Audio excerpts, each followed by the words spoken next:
Well, thank you for that introduction, North Paul. I'm the South Paul.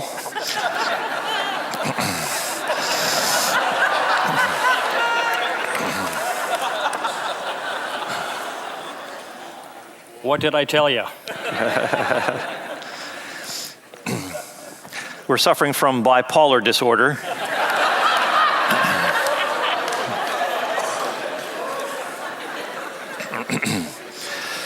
But we're both engaged in apologetics.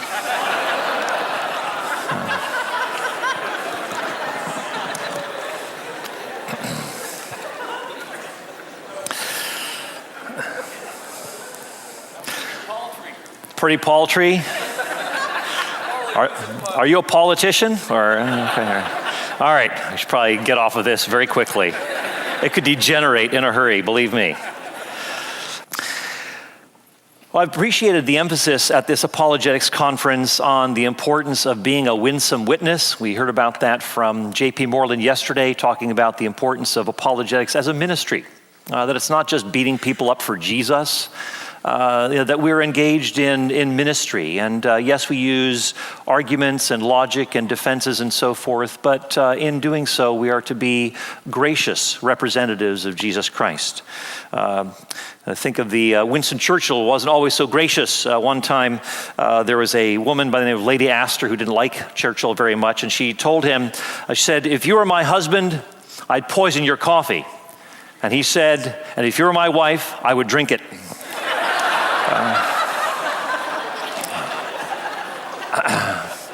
So you don't have to have those kinds of comebacks in apologetics. That's not exactly how we are to engage with others. But I've been asked to address the topic of, is God a moral monster?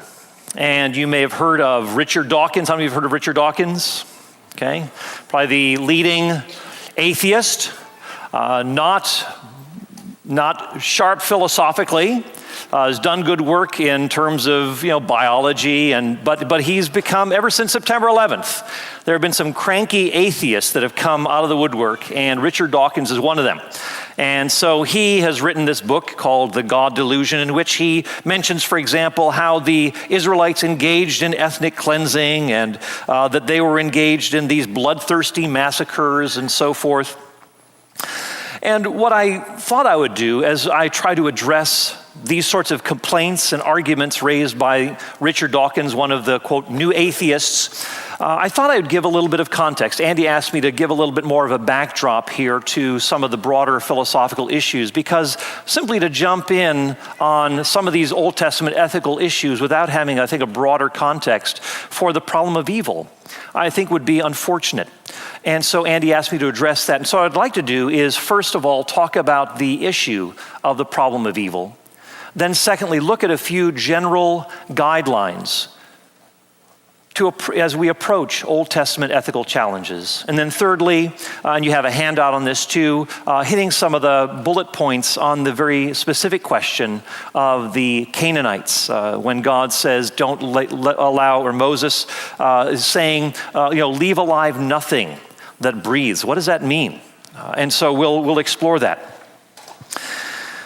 Richard Dawkins, in his book, River Out of Eden, says this: "If the universe were just electrons and selfish genes, meaningless tragedies are exactly what we should expect, along with equally meaningless good fortune. Such a universe would be neither evil nor good in intention. The universe we observe has precisely the properties we should expect if there is, at bottom, no design, no purpose, no evil, and no good. Nothing but blind, pitiless indifference." So this is Richard Dawkins. This is our world, the universe in which we live. Nothing but blind, pitiless indifference. In fact, Richard Dawkins, who is always appealing to science, says science has no methods for deciding what is ethical. That is a matter for individuals and for society. Science cannot tell you, for example, whether abortion is wrong. So you can't address through science any ethical issue as to whether it's right or wrong. But this is very curious. Richard Dawkins then proceeds to blast Christians and any believers in God. He sees religion, in fact, he did a documentary on this, entitled The Root of All Evil. And what is the root of all evil? Religion. This is the root of all evil. Well, I thought the universe is at bottom neither good nor evil in intention, that there's nothing but blind, pitiless indifference in this universe. Where does he get this idea that religion is now evil? So what we see is really Richard Dawkins speaking out of both sides of his mouth. Speaking on the one hand, well, there's really no meaning or purpose, no good or evil. Science can't tell us whether what's good or evil. And then he's going on telling us, the scientist, about religion being evil. So we have a significant problem here. And what I'd like to address is the very fact that atheism, sometimes we hear the word naturalism, that is, nature is all that there is. This material universe is all that there is. And science is the only way, or perhaps the best way, for us to arrive at knowledge. You see, the problem is this. If we are simply the products of these physical forces beyond our control, then where does evil come from? I had the opportunity to ask Richard Dawkins this question. He came to Nova Southeastern University in Fort Lauderdale, about an hour away from where we live. And so he spoke on the fact of evolution. And before anyone could line up at the microphone during the Q&A time, I was there. I was zip right there. And I wanted to ask this question. And so I about the evil and moral standards and rationality and so forth. So my final question was this. I said, in your book, Professor Dawkins, River Out of Eden, you say that we are all dancing to the music of our DNA.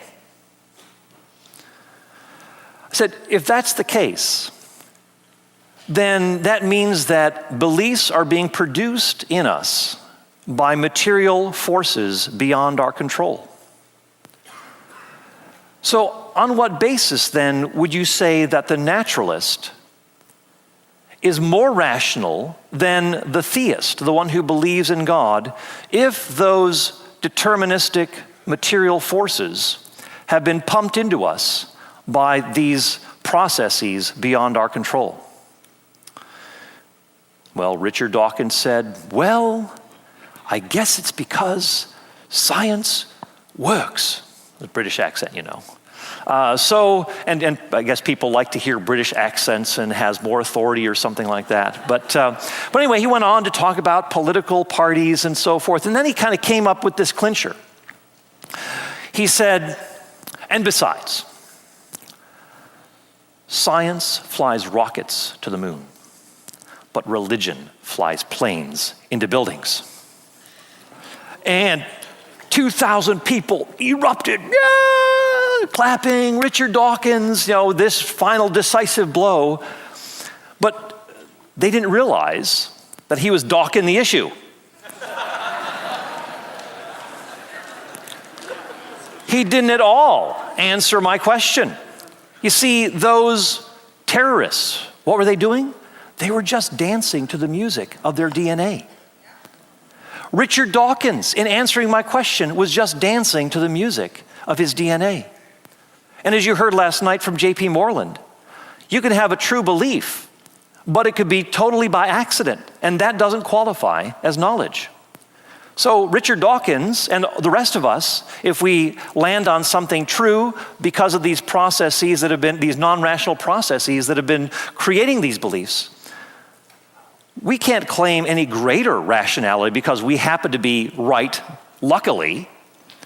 And so there is no greater rationality if this kind of a universe that Richard Dawkins exists.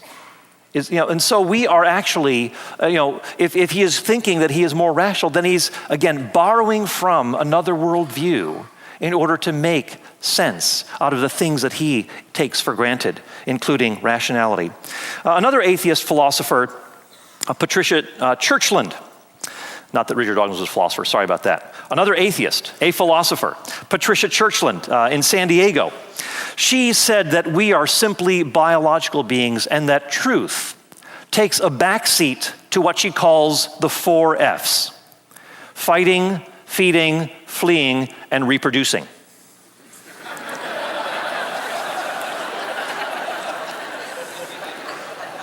And she says that truth takes a backseat to this drive to survive and reproduce.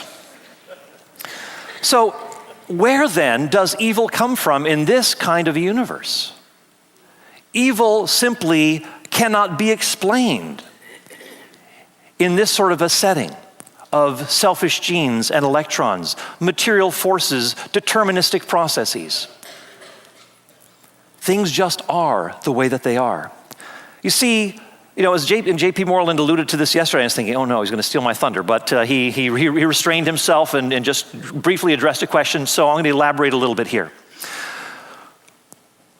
Evil assumes that things ought to be different, that there is a design plan that is in place. You see, evil is a departure from the way things ought to be. But if nature is all that there is no ought to be. There is no design plan. There is no preferred state of things from any sort of rational standard. This is just the way things are. This is just how things end up. But why is it then that atheists are railing against the existence of God on the basis of evil? What leg do they have to stand on? Well, this is the question that C.S. Lewis himself asked when he was an atheist. This is what he writes in his book, Mere Christianity. He said, "My argument against God was that the universe seemed so cruel and unjust. But how had I got this idea of just and unjust? A man does not call a line crooked unless he has some idea of a straight line. What was I comparing this universe with when I called it unjust? If the whole show was bad and senseless from A to Z, so to speak, why did I, who was who was supposed to be part of the show, find myself in such violent reaction against it? Thus, in the very act of trying to prove that God did not exist, in other words, that the whole of reality was senseless, I found I was forced to assume that one part of reality, namely my idea of justice, was full of sense." Is the problem of evil an issue? Well, certainly it is. But we have to ask the question, which worldview has the best resources to address the problem of evil? And when we look at atheism, when we look at what the critics are saying, and even launching their attacks against the God of Scripture, they themselves have no standard from which to argue, because if nature is all that there is, then there is no way things ought to be. And remember this too, this is not simply the case when it comes to Western atheistic philosophy. This is true of non-theistic Eastern religions as well. For example, you have within Hinduism and other Eastern religions this understanding of monism. Now, it's not when I say good morning to you, but monism is the idea that there is simply one pure, undifferentiated oneness of consciousness, what Hindus call Brahman, or God. And so in the Upanishads, for example, you have the Hindu scriptures, you will have mention of how the Atman, the soul, is Brahman, God. So Atman, the soul, is Brahman, or you put Atman and Brahman together, you get Batman. Just kidding. But there was a book by the author Arthur Koestler called The Lotus and the Robot. Or it could have been called perhaps Come Load Us Reason Together. But this, in this book, The Lotus and the Robot, Arthur Koestler goes to Tokyo to meet with a Zen Buddhist scholar. And it was at the International House of Tokyo, so IHOT rather than IHOP. And he was asking this Zen Buddhist scholar about the problem of evil. And what the Zen Buddhist scholar was asked was, what about Hitler and the gas chambers? And the Zen Buddhist scholar said this, because of his commitment to monism, that there is no differentiation of good or evil, right or wrong, true or false. He said about Hitler, that was very silly of him. And Arthur Koestler said, what, just silly and not evil? And the Zen Buddhist scholar said, evil is a Christian invention, and that good and evil exist only on a relative scale.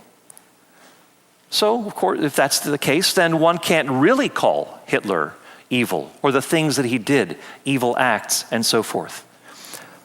Now, do we want to go that way in addressing the problem of evil? Do you want to say that it's just an illusion, just some invention? Or do we want to take the Richard Dawkins view that there is at bottom no good or evil, nothing but blind, pitiless indifference? Does that make sense out of our human experience? Of course not. And what J.P. Moreland said yesterday about, there are just some things that are intuitively obvious. And one of them is the reality of evil in this world. If you don't think that certain acts are morally reprehensible, like torturing babies for fun or rape, then there is something seriously wrong with your viewpoint. You don't need an argument. You need help. In fact, I was at Purdue University in Indiana a couple of weeks ago, and I was speaking about this topic of ethics and naturalism. And there was one young man who stood up, and I said, there's one viewpoint that among naturalists where there's actually a book called The Natural History of Rape. An anthropologist and a biologist argue that rape can be biologically explained. That when a male cannot find a mate because of this subconscious drive to survive and reproduce, he forces himself upon a female. And so this young man who was asking me a question was, basically saying that there are no moral standards. I said, would you agree with that biologist and anthropologist who said that rape is, really, even though I don't advocate it, that it's really morally neutral, that can be biologically explained and so forth? And he said, yeah, I guess I would agree. And I said, ladies, watch out. If there is no real right or wrong, that is a very scary scenario. But it also is something that flies in the face of all that we know about our human experience, that there are some things that simply ought not to be done, that we have duties not to do those things. But in a material world, why think that we have duties to anything? Why think that we have moral obligations at all? Why think that there are things that ought to be different than the way that they are? So if you had to choose between theism and atheism, or some Eastern, pantheistic or monistic viewpoint, go with theism. It offers far greater resources for addressing the problem of evil. A personal creator making human beings in his image, that God is the standard of goodness. And within Christian theism, God stepping into our world, God confronting evil, dying naked on a cross to overthrow evil, so that one day we would experience life in a new heaven and a new earth in which righteousness dwells. That offers far greater resources for making sense of the problem of evil than what naturalism or other non-theistic worldviews have to offer. So I wanted to put that into context first before looking at some of the general responses to Old Testament ethical issues. So let me, having laid the groundwork for that, let me secondly go to just give some advice on navigating the Hebrew scriptures and some of the challenges that they offer. In the first place, it's important for us to remember that when God is dealing with Old Testament Israel, he is working with a people who are uniquely called. You may have heard the term theocracy. That is, God is the ruler of these people in a special way.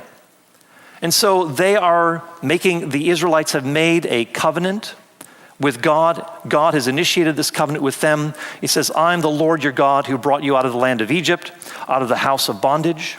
And then the 10 Commandments are given. You shall have no other gods before me, and so forth. And the people agree. They say, what the Lord has commanded, we will do. And so in this situation, we have a group of people, a culture that is being created, and this is going to be preparatory for a new covenant that will come later. But it is with an ethnic group of people. It is in a particular plot of land. And that this is a unique situation in which God is working that is different from the way things are now. The people of God now are Jews and Gentiles who have put their trust in Christ, the new and true Israel. We are, as Old Testament Israel was, a kingdom and priests to our God. As in 1 Peter chapter 2 talks about, the very same things that were said about Old Testament Israel are now true of us as the church today, that we are God's people, Jews and Gentiles alike, that this is the mystery that has been revealed, hidden from in previous ages. And now, through Jesus Christ, this has become a reality, that the blessing of Abraham has now gone to the nations, that the nations are now incorporated or included in the people of God. So we need to remember that God is dealing with a unique entity in the Old Testament times, that this is far different from what we are dealing with in the New Testament and beyond. And also, we shouldn't see what is going on in the Old Testament as some sort of a model for all the nations of the world. This was God's particular law given to these people for a particular time. Are there truths and principles that transcend these? Of course there are. But we see things falling off like kosher laws and circumcision and so forth, things that were part of the old order of things that have now given way to a new covenant and a new order of things. And so for example, but even in the Old Testament, when we see God judging other nations, God doesn't judge them because they haven't kept the law of Moses. God judges them for violating certain fundamental moral standards. For example, when you look at Amos chapters 1 and 2, these nations that are surrounding Israel, why are they judged? They are judged because they have done things like ripping open pregnant women to expand their borders. They have violated treaties. They have betrayed vulnerable exiles into the hands of their enemies. Those are the sorts of things that they're being judged for. And God says, I will send fire on these nations. Another principle to help guide us as we look at the Old Testament scriptures. Avoid this statement, please. I take the Bible literally. That is such a confusing, misleading statement. Don't use it. Well, what do you suggest in its place? Here we go. Read the Bible literarily. Because there's some things that should not be taken literally. When the trees of the field are clapping their hands, don't take that literally, please.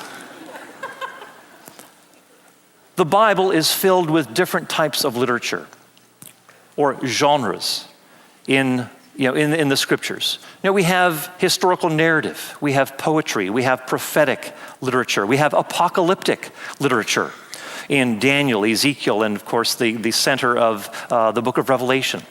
We have Gospels, which are in the form of Greco-Roman biographies. We have epistles or letters that have been written. So there's a whole range of types of literature within the scriptures themselves, and so we have to be very careful about having a one-size-fits-all approach to interpretation. And this will be very relevant when we look at the Canaanite question. Let me just give you a little precursor here. In ancient Near Eastern war texts, excuse me, the lecture is starting to get a little dry here.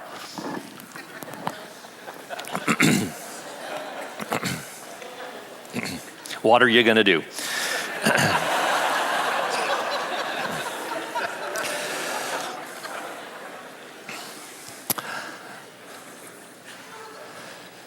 In ancient Near Eastern literature, commonly in war texts, you would read exaggeration or hyperbole, similar to what you see in Joshua, where we left no survivor. We left alive nothing that breathed. Sometimes, however, in the ancient Near East, you could, a military commander could have eked out a victory, but he'd say, we left alive nothing that breathed. They basically made it. But then they'd use exaggerated language. We left alive nothing that breathed. No survivors left. Well, anyone reading that in the ancient Near East would not take that to be literally true.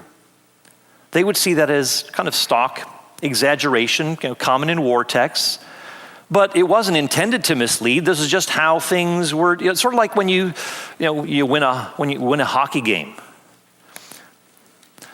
and the Canucks really slaughtered their opponents. Would that were so, right? Yeah, that's just coming through all the way. And wish you guys well. I'm not a hockey fan myself, but pulling for the Canucks here for you guys. But in basketball or whatever, this is commonly used. We annihilated those guys. Well, no one takes that literally. Everyone understands that this is hyperbole or exaggeration. In fact, the very language that is being used of the Canaanites, leave alive nothing that breathes, or utterly destroy them. It's interesting that God uses that very term when he is going to bring judgment on the people of Judah. For example, in Jeremiah 25:9, God says, I will completely destroy them. Same word that's used for the Canaanites. He's talking about the people of Judah. Through the Babylonians are going to invade, and they're going to take Judah captive, going to take some into exile, but most of the people will remain behind in the land of Judah. But God yet says, I will utterly destroy them. He says, I will make them an object of horror and scorn and everlasting ruin. In fact, in Jeremiah 9:11, he says, I will lay waste the towns of Judah so that no one can live there. Again, this is exaggeration. This is hyperbole. And that same term that is used for the Canaanites is also used of Judah. But again, we know that there were lots of people from Judah who survived. They were not utterly decimated. And it's interesting, too, that when you read in the book of Joshua, you'll see language, and again, I've given you some notes on this, but we'll just get there when we get there. But I mentioned that the very kind of language that is being used for the Canaanites is being used for the people of Judah, and we see that kind of exaggeration that is common in ancient Near East also being used in the scriptures. And we also read that when there is mention of no survivors, we'll often see on the next page in the scriptures, lots of survivors left. So for example, it looks like, Joshua is talking about they had rest on every side, all their enemies, wiped out, no survivors left.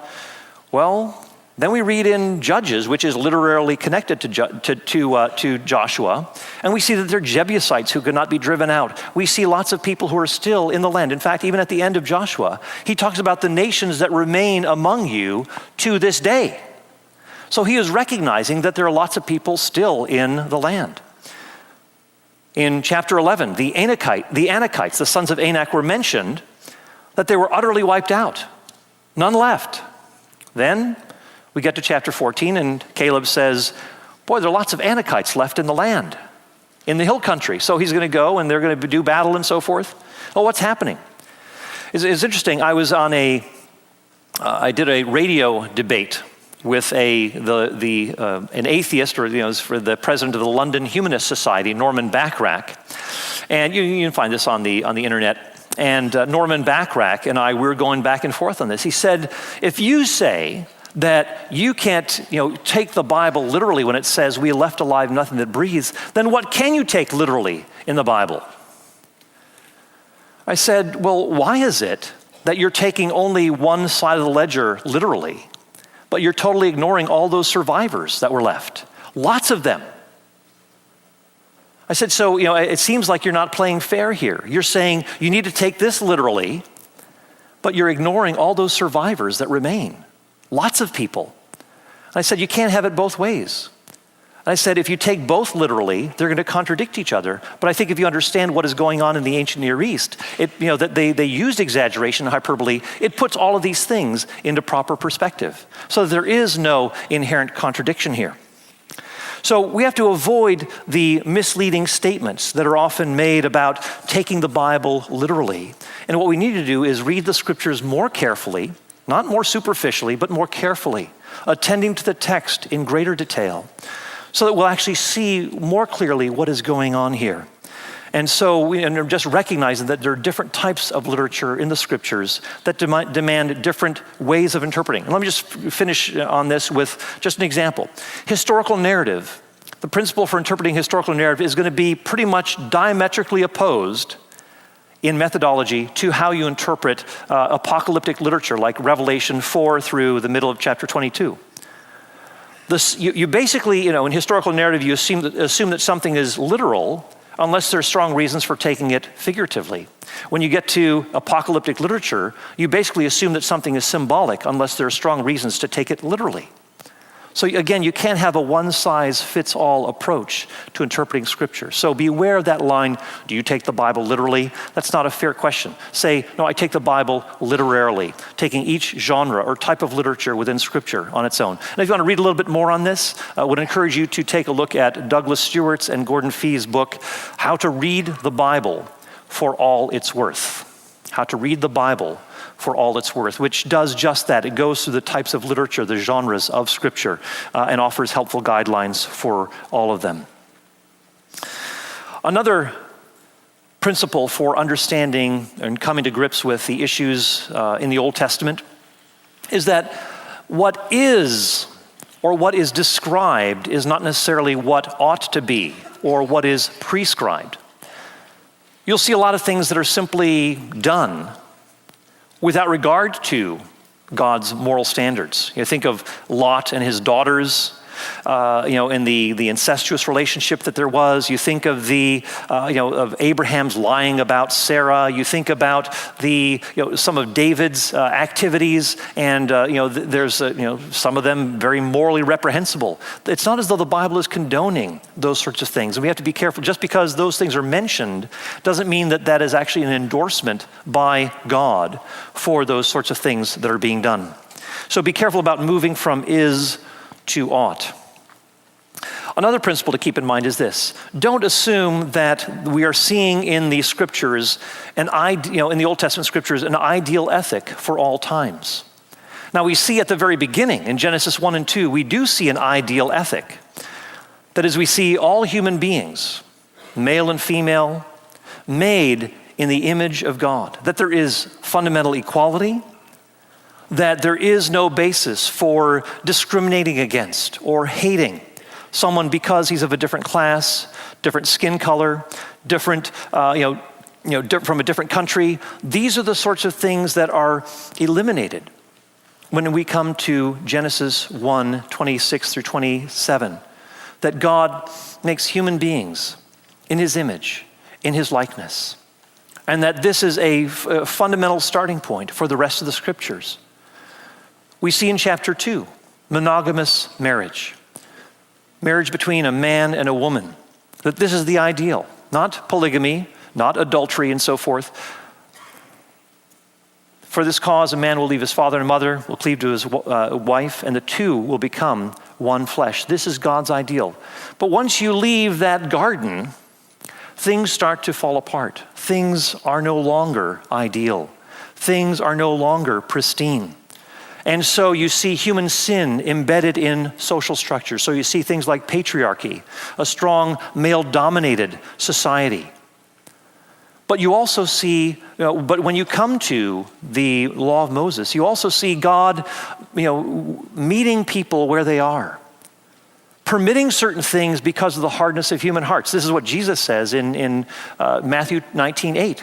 He says that God permitted, for example, divorce because of the hardness of human hearts. And he also permits other things to take place, not because they're ideal, but more to regulate them, to control them, so that things don't get out of hand. And we can talk about the issue of, we'll talk about the issue of slavery or servitude in just a moment. But that's another area where we see that kind of regulation taking place.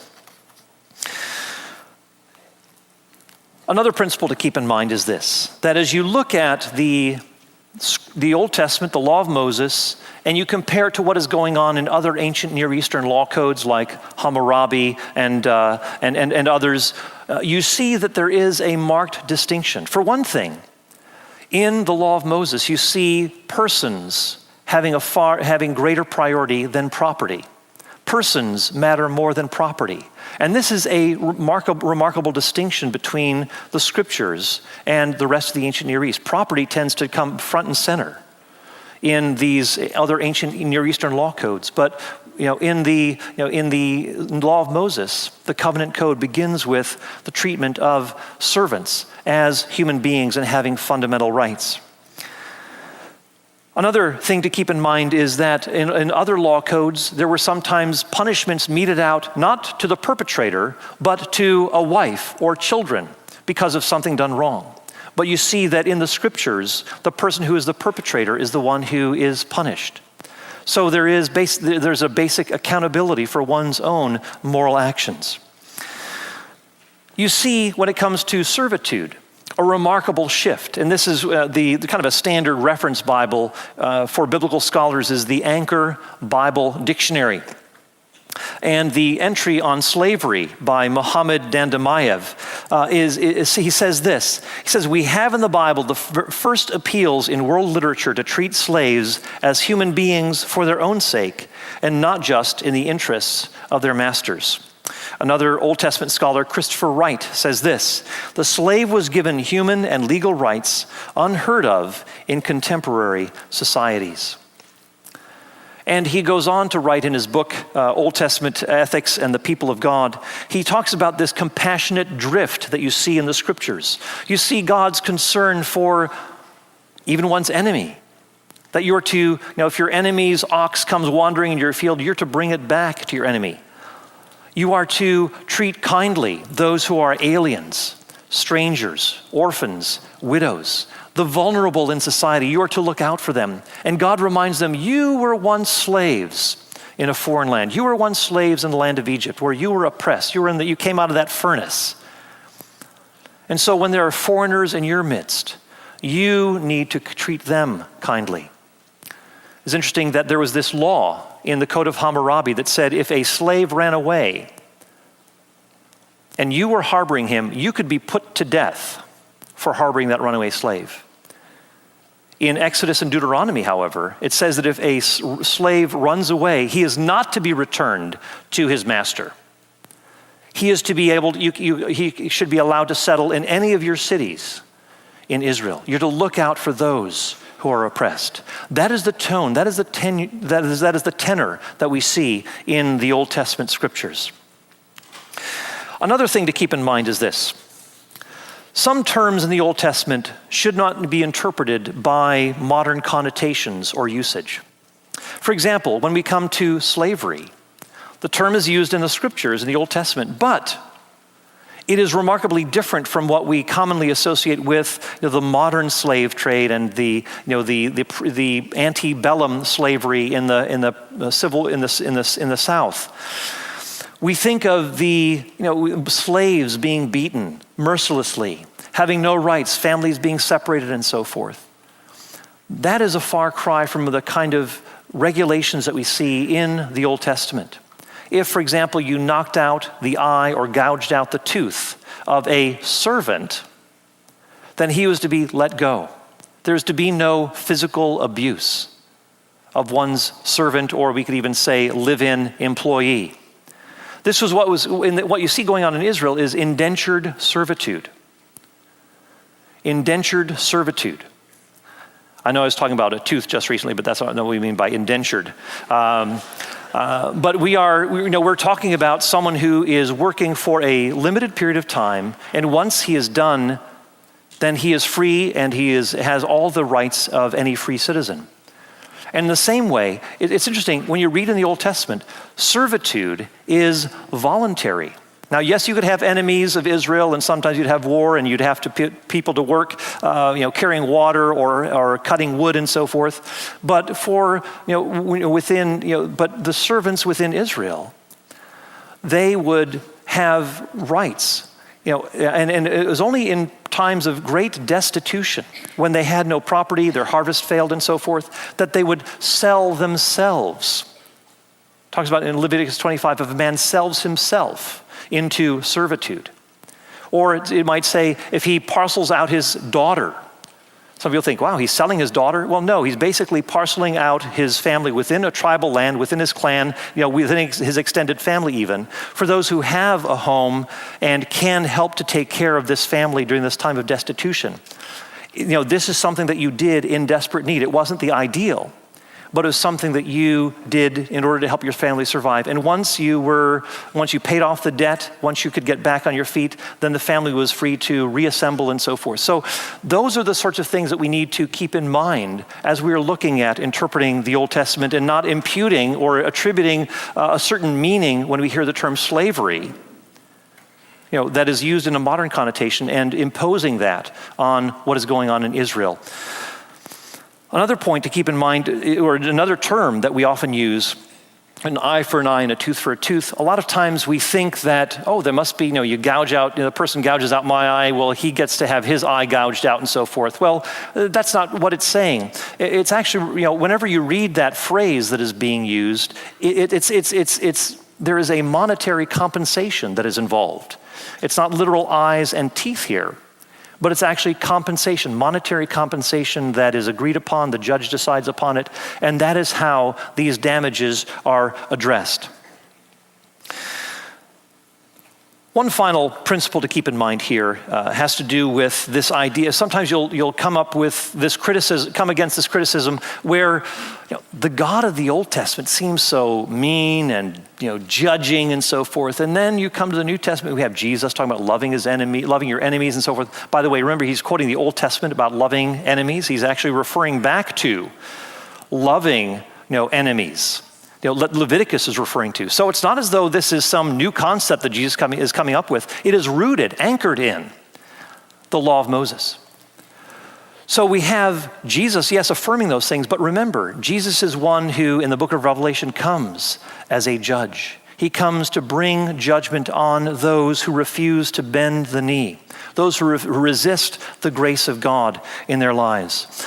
We see even in a parable that Jesus tells in Matthew 21, the parable of the vineyard, that these vine growers are being sent messengers. People are coming to check on these vine growers from this king, and what happens? They just get rid of one, they throw out another, and finally the king says, well, I'm going to send my son. Surely they will listen to him. Of course, this is talking about the nation of Israel and Jesus coming into the midst of Israel at that time. And then they say to this, the vine growers saw the son. It says, they said among themselves, this is the heir. Come, let us kill him and seize his inheritance. They took him, threw him out of the vineyard, and killed him. Therefore, when the owner of the vineyard comes, what will he do to those vine growers? Well, the response is, from those who are listening, that says, they said to him, he will bring those wretches to a wretched end. That is what indeed happens. God brings his judgment on the people of Jerusalem in AD 70 through the Romans, signaling the end of Israel as the people of God and the new people of God, Jews and Gentiles who put their trust in Christ, being now the new Israel, that the kingdom has been taken from them, as Jesus said, and has been given to a nation producing the fruit of it, namely the followers of Jesus Christ. So keep in mind that the God of the Old Testament is one and the same as the God of the New Testament, that there is not this dichotomy. In fact, you read a lot more about God's love and kindness and compassion in the Old Testament than you do in the New Testament. In fact, Jesus ramps things up, and the Apostle Paul later on talking about we see the doctrine of hell more elaborated upon. This is something that is very serious, something that is very sobering, something that we don't see developed in the Old Testament. but we see more developed in the New Testament. Again, another reminder that God takes sin seriously. He is the cosmic authority who should be heeded. Now, I just realized I may be overshooting my time here. What, do I go to 12? You got 15 minutes. Oh, praise the Lord. Thank you. All right, very good. That's good. So I like to say I felt like I was the Egyptian mummy, pressed for time. But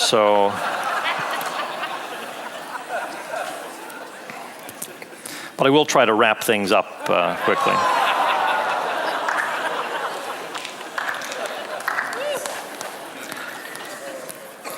Don't you think so? Okay, all right. Otherwise, I could just babble on and just go nowhere. All right.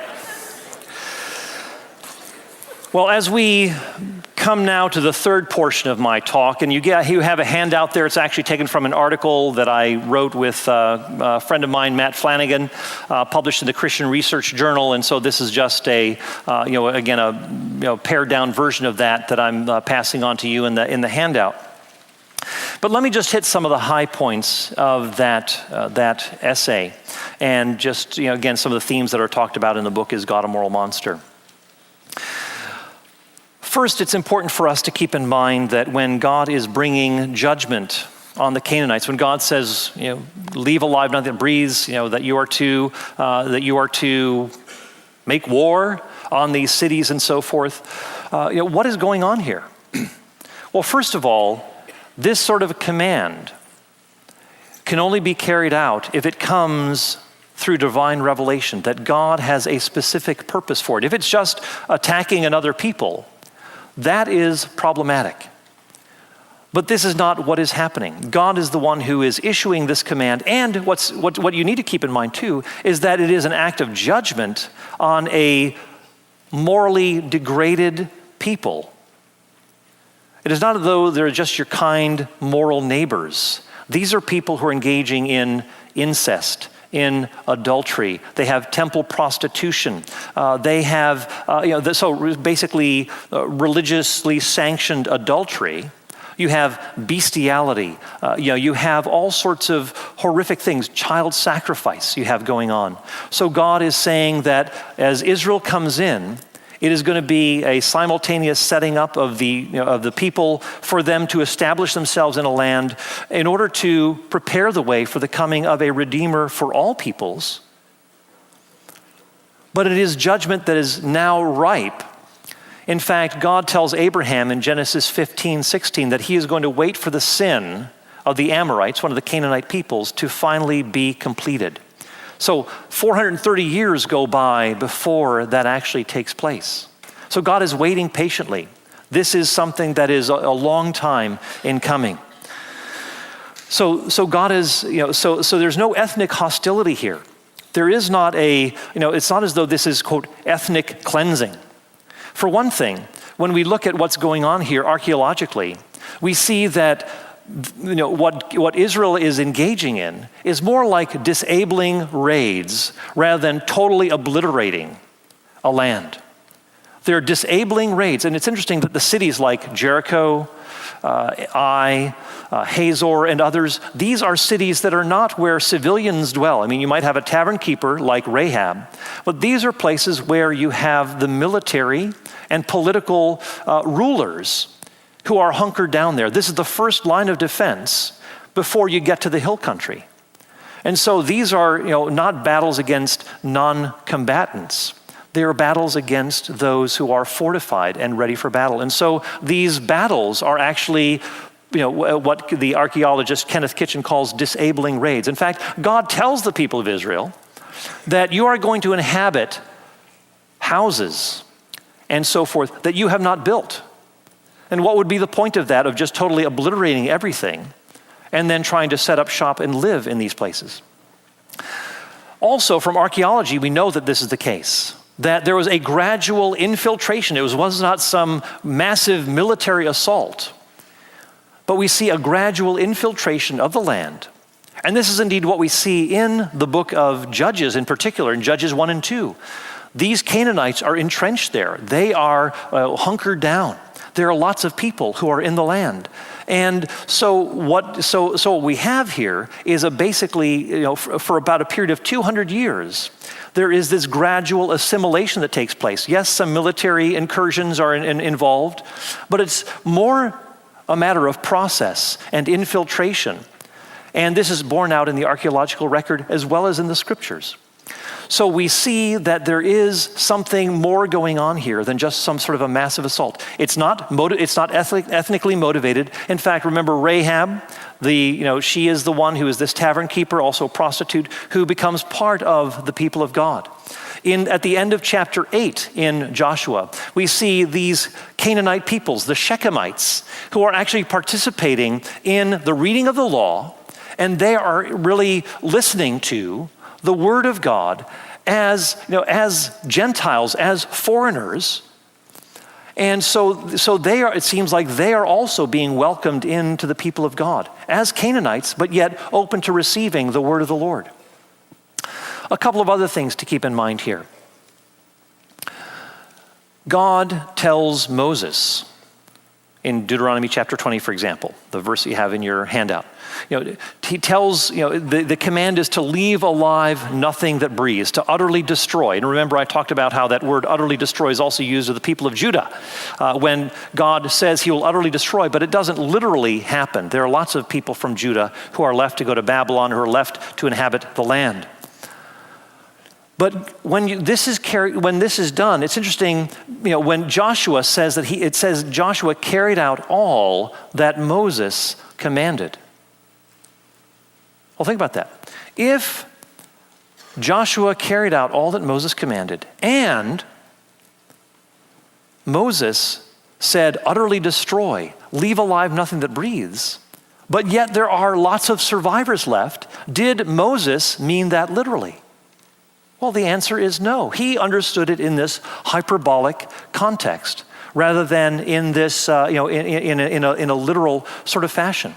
So Joshua was obedient to all that Moses commanded. We see that repeated in the book of Joshua. But yet, we see that there are lots of survivors left. But Joshua is obedient to what Moses has commanded. In other words, this is exactly what we see in the rest of the ancient Near East, that this was hyperbole or exaggeration. Now, I've touched on the Amalekites from chapter 15 of 1 Samuel, as well as the Midianites, so I won't go into detail on that, but the same sorts of things apply.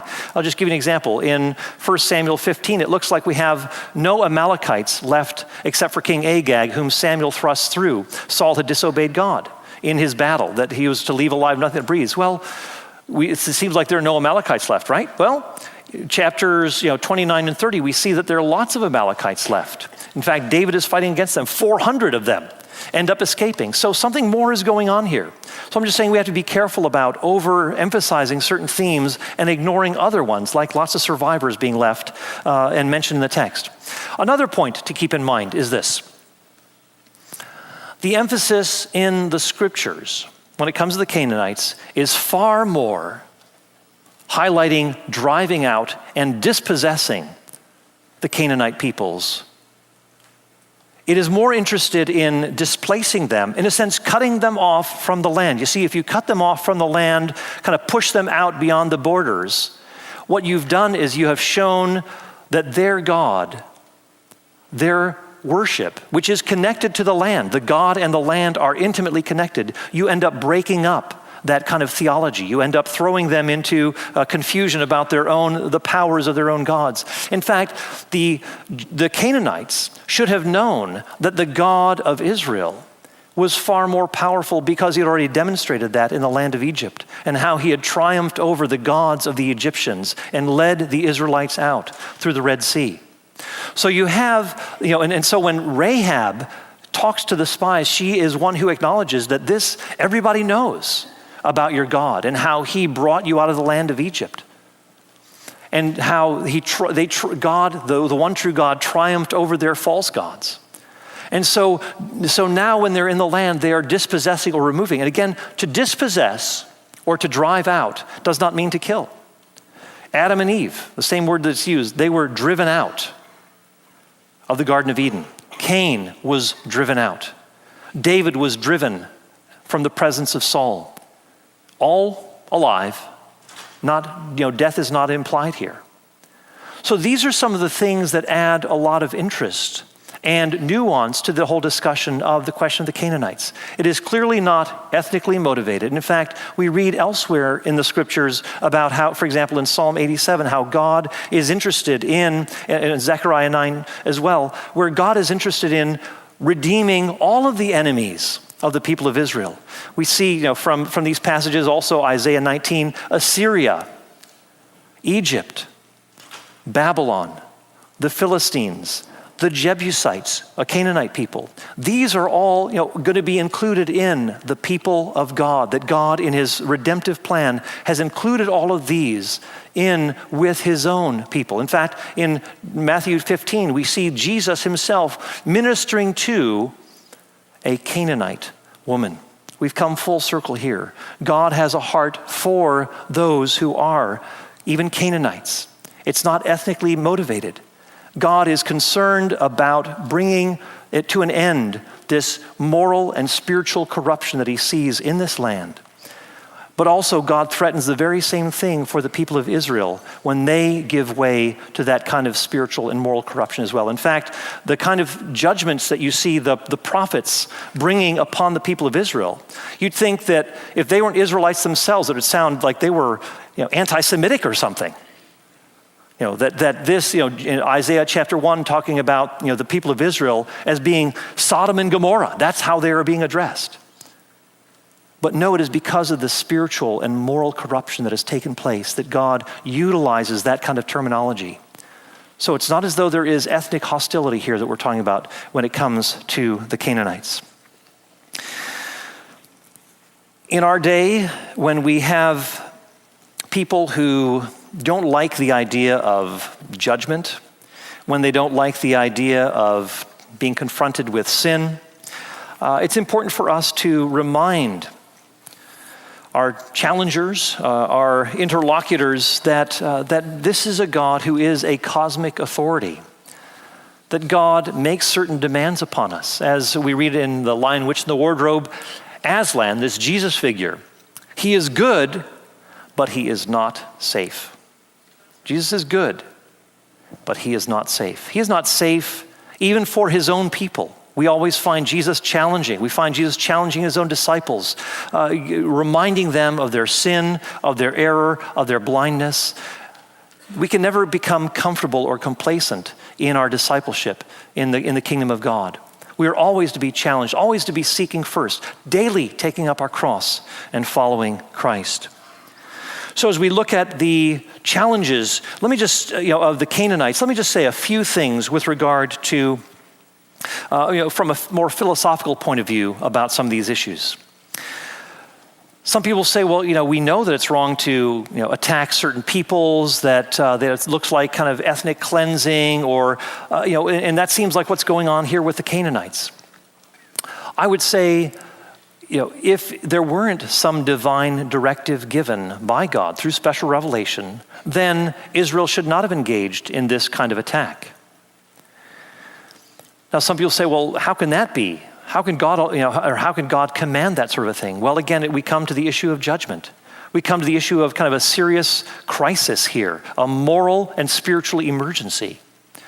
Now, some people, this is a question that comes up in the literature in philosophy. Sometimes you'll have these ethical debates about, was it permissible for the, for bombs to be dropped on Hiroshima and Nagasaki in civilian centers rather than, say, in military installations? Well, that is a question that is being debated. I mean, I myself, would say that was not the right thing to do, but there are people who debate. They say, well, you have these what are called prima facie duties, ethically, that all things being equal, this is what you ought to do. But there are sometimes instances of, for example, international emergency where other measures are required to be taken.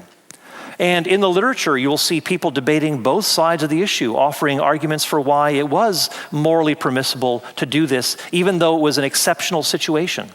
to drop the bombs on civilian centers because of the protracted nature of the war and so forth. Now again, I'm not saying that because I'm taking sides here, but I'm saying that it's not necessarily a slam dunk to say that this kind of a command against the Canaanites could simply not be justified. There may be cases of, as I said, spiritual, international, moral emergency where judgment is required in this unique way. So, another point to keep in mind is, some people say, well, does this mean that God could just command anyone to do anything that he wanted, that there would be no moral distinction, like J.P. Moreland was saying yesterday, God is deciding, well, let's torturing babies for fun, let's call that wrong. Well, that's not how it works. There are certain things, like torturing babies for fun or rape, that God would never command. But there are some cases where we might be challenged morally, where God might command something that might stretch us, that might be a hard thing for us to receive.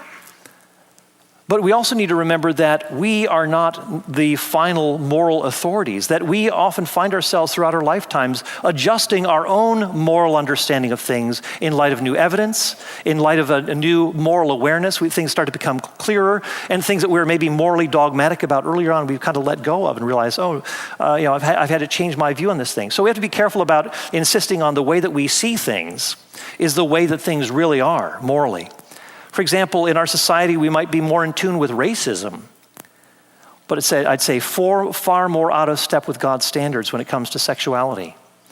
Our moral intuitions have been blunted in that regard, and so we need God's correcting influence in our lives. Those are a few things. I had more things to say, but I'm out of time. But I hope that these are some things that will be helpful for you as you process, again, what is probably the most difficult issue in Old Testament ethical concerns, namely the question of the Canaanites. So I wish we had time for Q&A here, but hopefully we'll be able to get to a number of the questions that you have tweeted. And so I look forward to forward to answering some of those issues, and looking forward to hopefully interacting with some of you a little later on. Thanks very much. Blessings on you.